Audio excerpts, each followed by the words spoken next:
Good morning, students. Today I am going to start your standard 6 social science in history subject. Your chapter number 7 is the new questions and ideas. तो students, हमने आगे का जो हमारा part था उसमें उपनिषद के बारे में देखा था। तो उपनिषद जो अदर पीपल से, अदर जो थिंकर्स से, उनसे जो भी उन्होंने सेक्रीफाइस किया, जो भी उन्होंने कंटेंट की कन्वर्जेशन किया, तो उसके बाद हम नेक्स्ट देखेंगे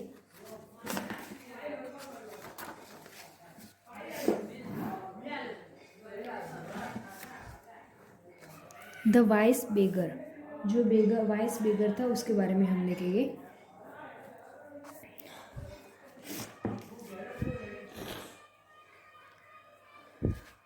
Here is a dialogue based on the story from one of the most famous Upanishad, the चंदोग्या उपनिषद। तो हियर इज अ डायलॉग, ये जो डायलॉग है बेस्ड ऑन द स्टोरी, यानी वो स्टोरी जो हमने ऊपर डायलॉग दिया है हमें, वो स्टोरी के बेस्ड पर है, from one of the most famous Upanishad, यानी वन ऑफ द जो मोस्ट, सब में मोस्ट उपनिषद है फेमस, उसके बारे में। वो क्या है, कौन है? चंदोग्या उपनिषद। तो सौनका and अभिप्रतिन were two sects who worship the universal soul। यानी ये जो सौनका एंड जो अभिप्रतिन है, वो क्या है, दोनों सेक्स जो थे, सेजिस थे, वो वर्शिप करते थे यूनिवर्सल सोल के लिए। तो once as they sat down to eat, a beggar came and asked for some food. यानी वन टाइम वो लोग सेट डाउन टू ईट, यानी वो लोग सिट डाउन हुए थे ईट करने के लिए, and beggar come and ask from some food. यानी बेगर जो आए थे और उन्होंने फूड के बारे में मतलब कुछ बोला। We can not spare anything for you, Saunaka said. यानी सौनका ने कहा we can not spare anything for you. तो जो बेगर था उसने क्या कहा, learn sirs whom do you worship. क्या आप वर्शिप के लिए गए थे? लर्न सर से कहा तो the universal soul, Abhipratarin reply, Abhipratarin जो था उसने रिप्लाई किया द यूनिवर्सल सोल, ये यूनिवर्सल सोल है। Oh it means that you know that the universal soul fills the entire world. यानी ऐसे उन्होंने कहा, इट मीन्स यानी उसका मीनिंग था that you know that the universal soul, यानी इसका मीनिंग ये हुआ कि ये यूनिवर्सल सोल है, फील्स द एंटायर वर्ल्ड के लिए। तो इफ़ द, इसके बाद जो सेजिस थे उन्होंने नोटेड किया yes yes we know that, यानी हाँ यही बात है, यस यस उन्होंने ऐसी तरह कहा। तो if you universal soul fills the whole world, यानी पूरे वर्ल्ड में ये यूनिवर्सल सोल है, it fills me too who I am I but a part of the world. The beggar ask, यानी बेगर ने कहा who am I but a part of the world, यानी ये जो है वो पार्ट ऑफ द वर्ल्ड है। तो यू स्पीक, जो ब्राह्मण था उसने क्या कहा, you speak the truth O young Brahmin. यानी उन्होंने ब्राह्मण से कहा यू स्पीक द ट्रूथ, यानी आप जो बोल रहे थे वो ट्रूथ, स्पीक जो कर रहे थे वो ट्रूथ है।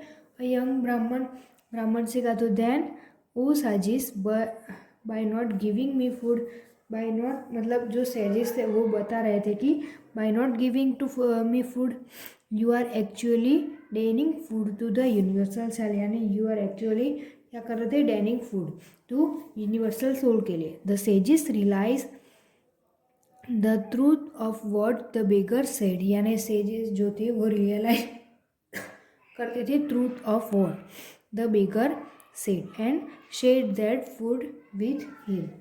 यानी फूड के लिए वो लोग शेयर करते थे।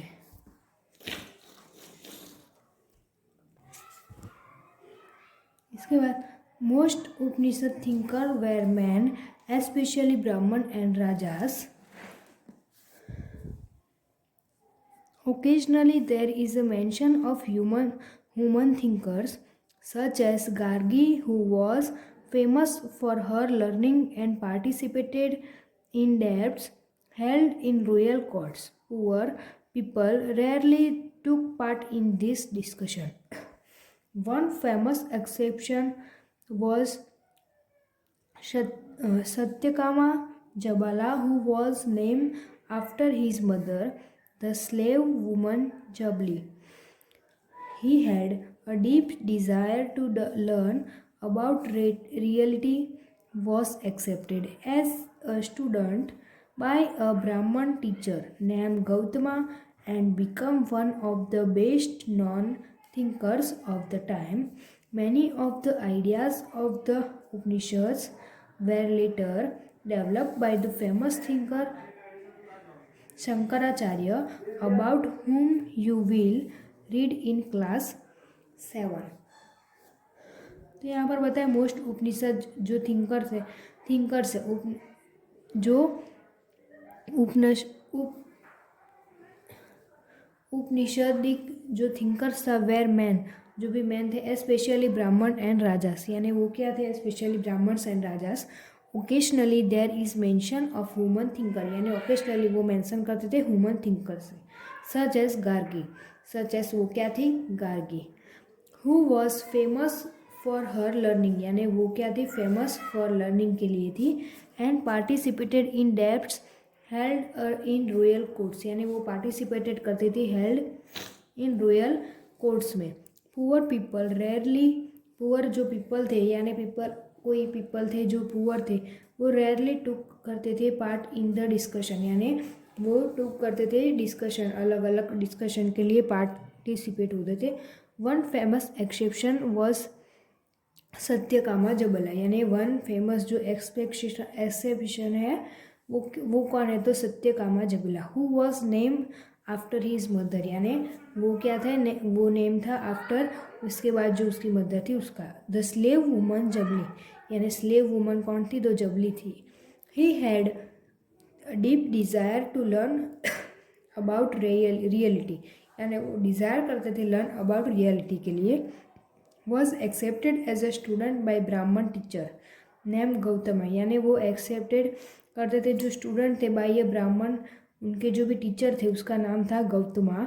And become one of the best known thinker, यानी वन ऑफ द बेस्ट जो known thinkers of the time उस टाइम में थी. और many of the ideas of the Upanishad were later develop, यानी मैनी ऑफ आइडियाज़ उन्होंने बहुत सारे आइडियाज़ भी दिए उपनिषद के लिए. एंड वेर लेटर डेवलप, उन्होंने डेवलप भी किया बाय द फेमस थिंकर. कौन था उसके बाद था शंकराचार्य, शंकराचार्य जो था वो. About whom you will read in class 7, यानी क्लास 7 में उन्होंने हम उसके बारे में ज़्यादा रीड करेंगे.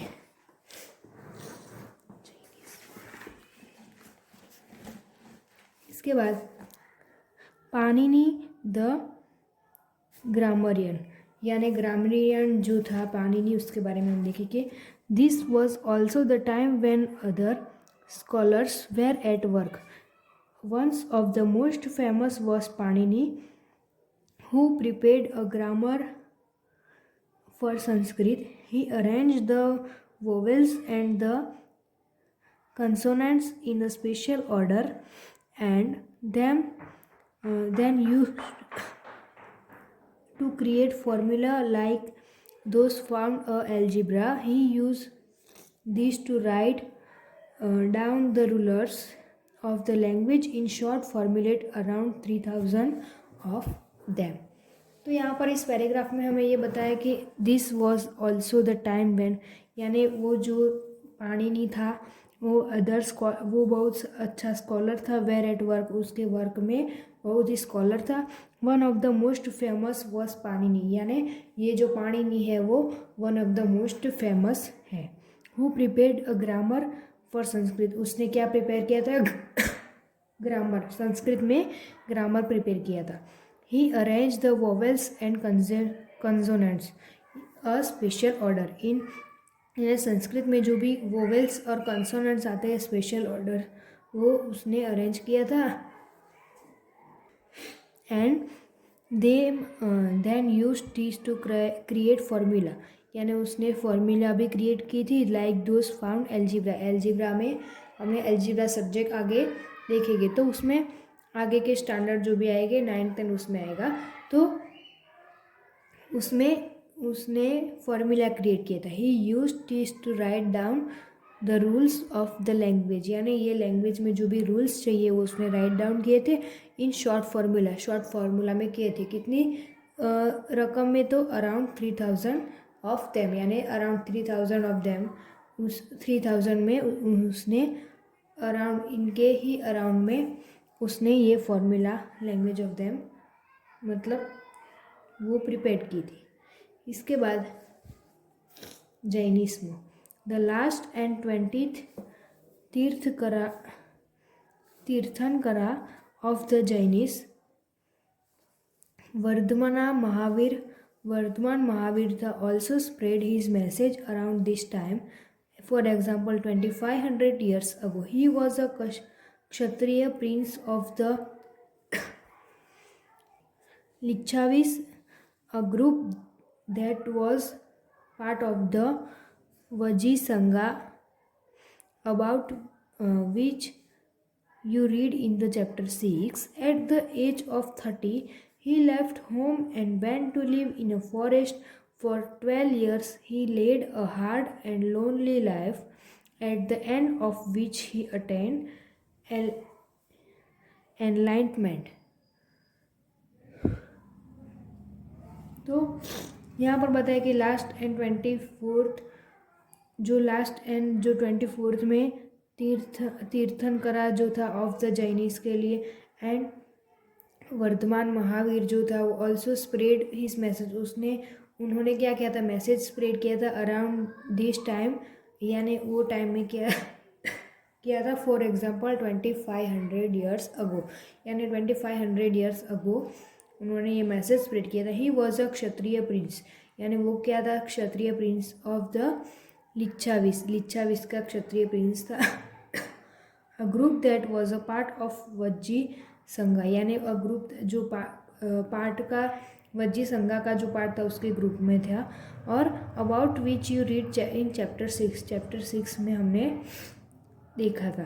तो एट द एज ऑफ 30, यानी उसकी एज कितनी थी? 30। He left home and went to live in a forest, वो लेफ्ट अपने होम से लेफ्ट हुआ और कहाँ गया? लिव इन अ फॉरेस्ट में गए। और for 12 years he led hard and lonely life, यानी उसने 12 years था, 12 years का था तभी उसने लेड हार्ड और लोनली लाइफ जीना शुरू कर दिया। At the end of which attain enlightenment, यानी उसने अटेन एनलाइटमेंट शुरू कर दिया।